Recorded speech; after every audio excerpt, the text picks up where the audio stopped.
নমস্কার বন্ধুরা, farmer life চ্যানেলে সবাইকে স্বাগতম। আজকে একটা গ্রীষ্মকালীন শসার A to Z ভিডিও নিয়ে আসছে আপনাদের সামনে। তো ভিডিওর মধ্যে A to Z তথ্য থাকবে। স্প্রে থেকে বীজ, সার ব্যবস্থা, মাচা, বেড থেকে বেডের দূরত্ব, চারার দূরত্ব, সব কিছু তথ্য দেব। তো ভিডিওটি যদি আপনাদের ভালো লেগে থাকে তো দেখার পর অবশ্যই লাইক করবেন এবং যদি প্রয়োজনীয় মনে হয় তবে চ্যানেলটিকে সাবস্ক্রাইব করবেন।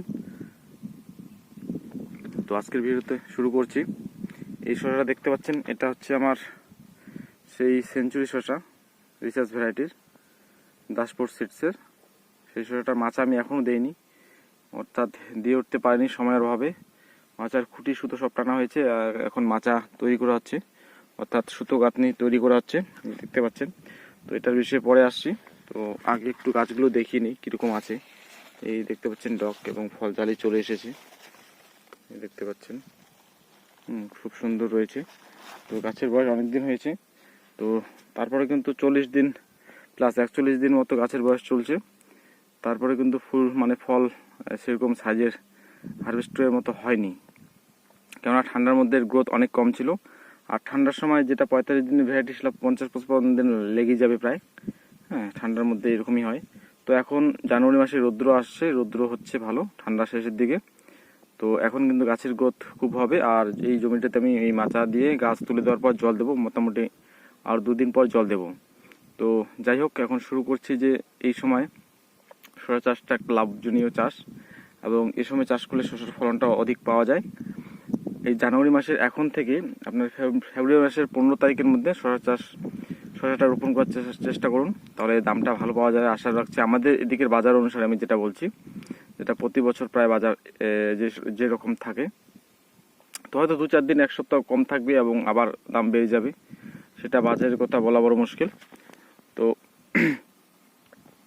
যারা শসা চাষ করবেন, প্রথমত বলছি যে মালচিং দিয়ে চাষ করার চেষ্টা করবেন। মালচিংয়ের মতো শসা চাষ খালি জমিতে, বিশেষ করে গরমের দিনে অতটা ভালো হবে না।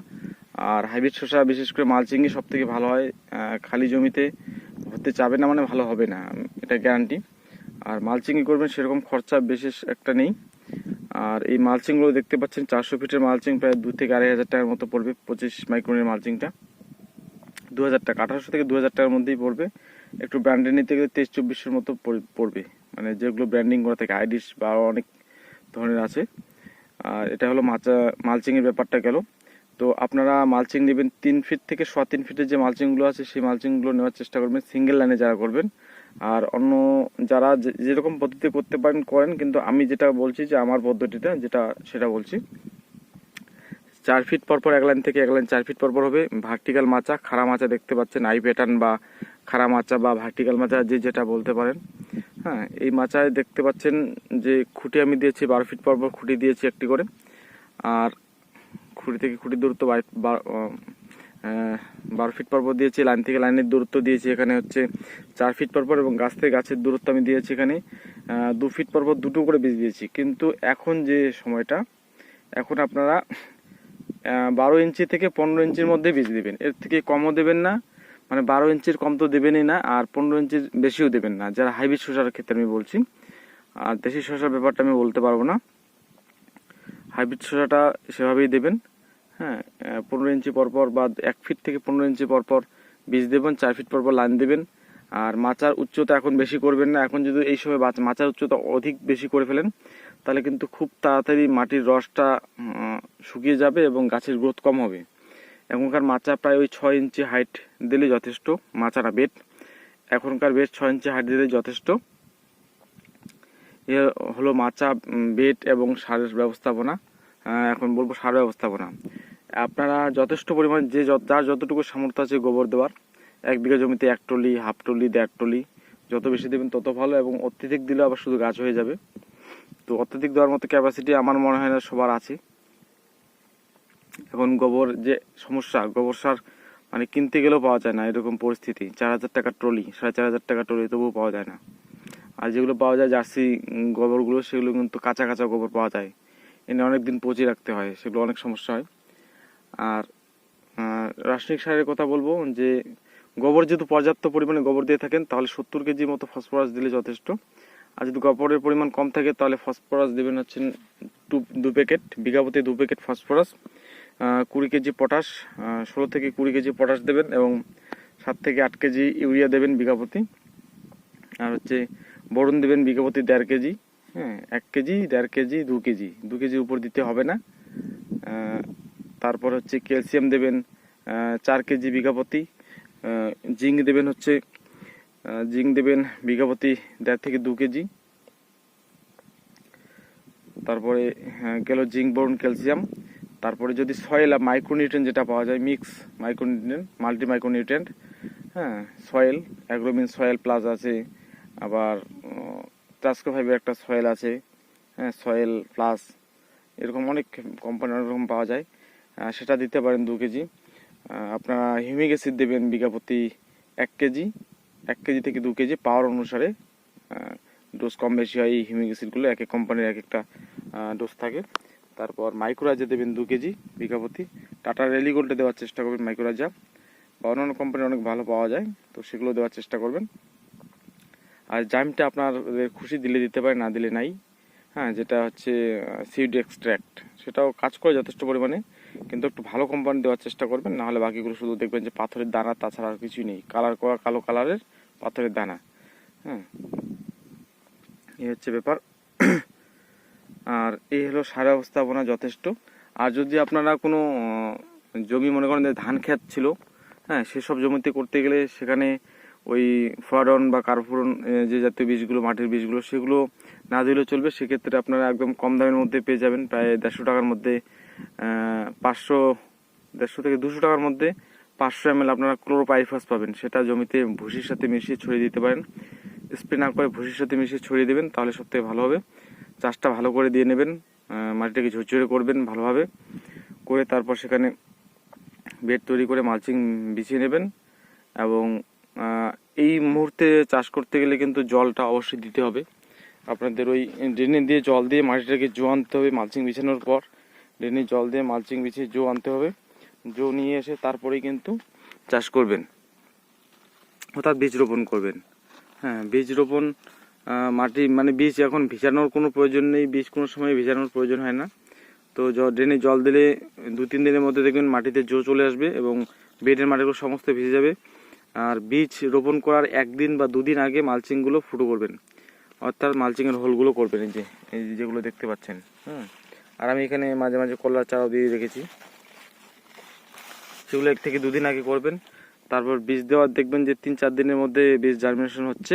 এখনও জার্মিনেশন হওয়ার পর এখন যেটা হচ্ছে যে পরিচর্যা, এর পরিচর্যা কি করবেন।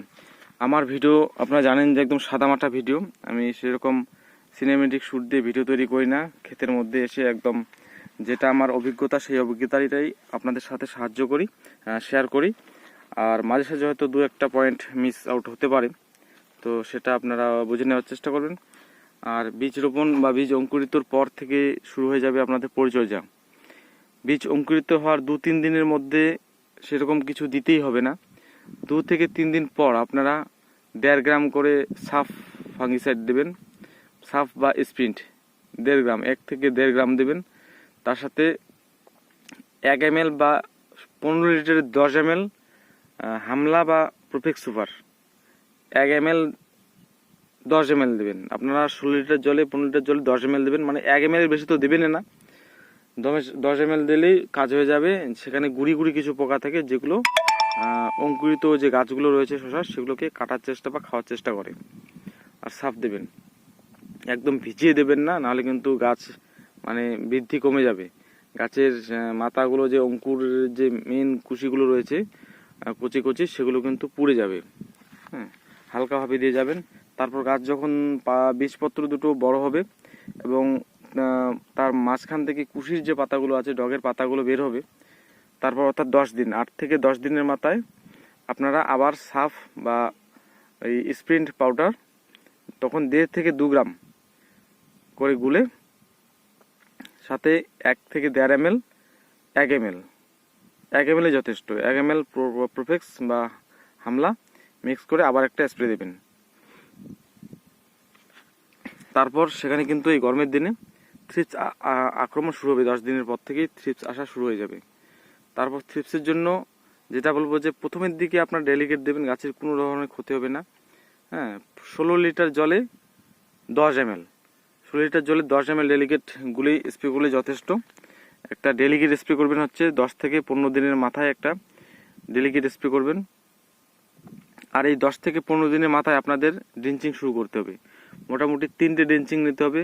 19-19 হচ্ছে প্রতি লিটার জলে 5 গ্রাম করে, আর সাথে হিউমিক অ্যাসিড 2.5 থেকে 3 ml বা 2 থেকে 3 ml করে হিউমিক অ্যাসিড, যেটা আপনারা জীবরস বা মাল্টিপ্লেক্সের জীবরস অথবা হিউমিসল, পিআই কোম্পানির হচ্ছে হিউমিসল, সেটা আপনারা 2 লিটার প্রতি লিটার জলে 2 ml দিতে পারেন। সেটা পাওয়ার পার্সেন্টেজটা একটু বেশি আছে, 2 ml দিলে যথেষ্ট। কিন্তু হিউমিক অ্যাসিড যেটা জীবরস আছে সেটা 2.5 থেকে 3 ml করে দেবেন, ভালো কাজ হবে। 2 থেকে 3 বার এই ড্রিঞ্চিংটা নেবেন, অর্থাৎ 20 দিন অবধি। মোটামুটি 12 দিনে যদি 10 দিনে একবার, 2-3 দিন পর 15 দিনের মাথায় একবার, তারপরে 17-18 দিনের মাথায় আরেকবার স্প্রে নেবেন। এটা স্প্রে করার পরবর্তীতে আপনারা বুঝে শুনে স্প্রে করতে হবে যে সাদা মাছি, থ্রিপস এগুলো আসছে কিনা। ডাউনি মিল্ডের প্রকোপ কম হবে, হালকা পাতলা পাউডার মিল্ডের প্রকোপ হবে, এবং তার জন্য সেই সময়ে আপনার 15 থেকে 20 দিনের মাথায় কি করবেন, একটা হয় রোকো 12-15 দিনের মাথায় একটা রোকো স্প্রে করবেন। আপনারা ওই 10-12 দিনের মাথায়, 8-10 দিনের মাথায় যে সাফটা স্প্রে করলেন তার পরবর্তীতে একটা রোকো স্প্রে করতে পারেন। এবং এই রোকো স্প্রে 5 দিনের আগে কোনো স্প্রে করবেন না। 5 দিন পর আপনারা ইনফিনিটো, সে যেটা পাউডারি এবং ডাউনি মিল্ডে দুটোর কাজে, আর রোকো টাকা স্প্রে করলে 15 দিনের মাথায়, যেটা আপনাদের ওই শিকড় যদি কোনো সমস্যা থাকে সেটাও ঠিক করবে, এবং যেটা পাউডারি মিল্ডের আসার চান্স থাকে এই আবহাওয়াতে একটু, মানে আমাদের এই পশ্চিমবঙ্গের আলিপুরদুয়ার, কুচবিহার, জলপাইগুড়ি আবহাওয়াটা যেরকম রয়েছে এই সব আবহাওয়ায় সেরকম অবস্থা থাকে, হালকা ঠান্ডা রাত্রেবেলা এবং দিনের বেলা রৌদ্র, এই পরিস্থিতিতে পাউডার মিল্ডের আসার সমস্যা থাকে। তো ইনফিনিটো স্প্রে করবেন, 20 দিনের মধ্যেই ইনফিনিটো একটা স্প্রে অবশ্যই নিতে হবে। আর এই ইনফিনিটো স্প্রে করার পরবর্তীতে আপনি এখন বলবো যে ডাউনি মিল্ডের শিডিউলটা, সেটা আপনারা 7 দিনের আগে, 7 থেকে 10 দিনের, মানে মিনিমাম 7 দিনের আগে কোনো ওষুধেই রিপিট ডোজ নেবেন না। যে 3 দিন পর পর, 2 দিন পর পর একই ওষুধ মেরে যাচ্ছি, তাহলে কিন্তু গাছের স্ট্রেস চলে আসবে এবং গাছের দুর্বলতা চলে আসবে, গাছের গ্রোথ হবে না, প্রোডাকশনে কম হবে, গাছ বাড়তে যাবে না, গাছ হারা ভরা সবুজ থাকবে না। হ্যাঁ, তো 7 দিনের আগে কোনো ওষুধে রিপিট ডোজ নেওয়া যাবে না। মিনিমাম 5 দিন, 5 দিনের আগে তো নেওয়াই যাবে না। 7 দিন এভারেজে ধরে চলুন যে 7 দিনের আগে কোনো ওষুধেই রিপিট ডোজ নেওয়া যাবে না। সেটা এখন ভিটামিন হোক বা আপনাদের ওই বিষ হোক বা ফাঙ্গিসাইড হোক। আগে ফাঙ্গিসাইডের চ্যাপ্টারটা শেষ করে দিই, তারপর আসবো আমি বিষ এবং ভিটামিনে। তো ফাঙ্গিসাইড আপনারা ওই 10 দিন পর পর চেঞ্জ করে করে স্প্রে করবেন। দেখবেন মানে গাছের পরিস্থিতি কীরকম, যে ডাউনি মিল্ডু আছে কি নেই। যদি ডাউনি মিল্ডুর সমস্যা থাকে তাহলে ফ্লেক্স সুপার, ইনফিনিটো আর অ্যাক্রোবেট মারার মতো ডাউনি মিল্ডু এই মুহূর্তে বা এই পর্যায়ে এই আবহাওয়াতে আসবে না। তো ফ্লেক্স সুপার, মক্সিমেট, ইনফিনিটো, জ্যাম্প্রো, এই যে কয়েকটা নাম বললাম, এগুলো দিয়ে কিন্তু খ্যাত সুন্দরভাবে খ্যাত উঠবে। আমার এখানে দেখতে পাচ্ছেন এই খ্যাতগুলো ডাউনি মিল্ডুর কিন্তু সেরকম প্রকোপ নেই, কিন্তু পাউডার মিল্ডু 2-1টা চলে এসেছে। এই যে দেখতে পাচ্ছেন সাদা সাদা ভাবে, যে এগুলো দিয়ে কিন্তু আমি করছি, আর এর বাইরে কোনো কিছুই দেইনি। আমি জ্যাম্প্রো দেই না, অ্যাক্রোবেটও দেই না। কিন্তু অনেকের বলেন যে কাজেই হচ্ছে না, কোনো কিছু কাজে হচ্ছে না, তখন আমি বলবো যে অ্যাক্রোবেটটা একটু ভালো রেজাল্ট পাওয়া যায়। তো এটা গেলো ফাঙ্গিসাইডের ব্যাপার। এই ফাঙ্গিসাইডে ফার্স্ট টু লাস্ট অল্টারনেট করে মারতে হবে। অল্টারনেট অর্থাৎ আজকে যদি ইনফিনিটো, এর পরের রিপিট ডোজে মারবেন ফ্লেক্স সুপার, তার রিপিট ডোজে মক্সিমেটের সাথে V3 অ্যাড করবেন, অর্থাৎ একটা ব্যাকটেরিয়াসাইড বা অ্যান্টিবায়োটিক মিক্স, এবং ভিটামিন। ফাঙ্গিসাইডের সাথে বলবো যে 20টা ফাঙ্গিসাইডের সাথে কম্বিনেশন করবেন, তাহলে একসাথে 2 কাজ হয়ে যাবে, বারবার স্প্রে করতে হবে না। ফাঙ্গিসাইডের সাথে আপনারা থ্রিপসের মেন প্রকোপ হবে এখন, এবং সাদা মাছির জন্য আপনারা ত্রিদিব স্প্রে করতে পারেন, ড্যান্টেটসু স্প্রে করতে পারেন, ভেইনো স্প্রে করতে পারেন, বা অন্যান্য যে সাদা মাছির ওষুধগুলো আছে আপনার ওই যদি বায়ো স্প্রে করেন তাহলে কিন্তু সেটা ফাঙ্গিসাইডের সাথে মিক্স করবেন না, সেটা সিঙ্গেল স্প্রে করার চেষ্টা করবেন। আর কেমিক্যাল যদি স্প্রে করেন সাদা মাছির জন্য তাহলে সেটা বেশির সাথে মিক্স করে স্প্রে করতে পারেন। দুটার বেশি যে কোনো ওষুধ একসাথে মিক্স করবেন না। অর্থাৎ ফাঙ্গিসাইডের সাথে হয় সাদামাছির বীজ স্প্রে করবেন, না হয় থ্রিপসের বীজ স্প্রে করবেন। থ্রিপস এবং সাদামাছি দুটোর বীজ একসাথে স্প্রে করবেন না, একটুর বেশি মিক্স করবেন না।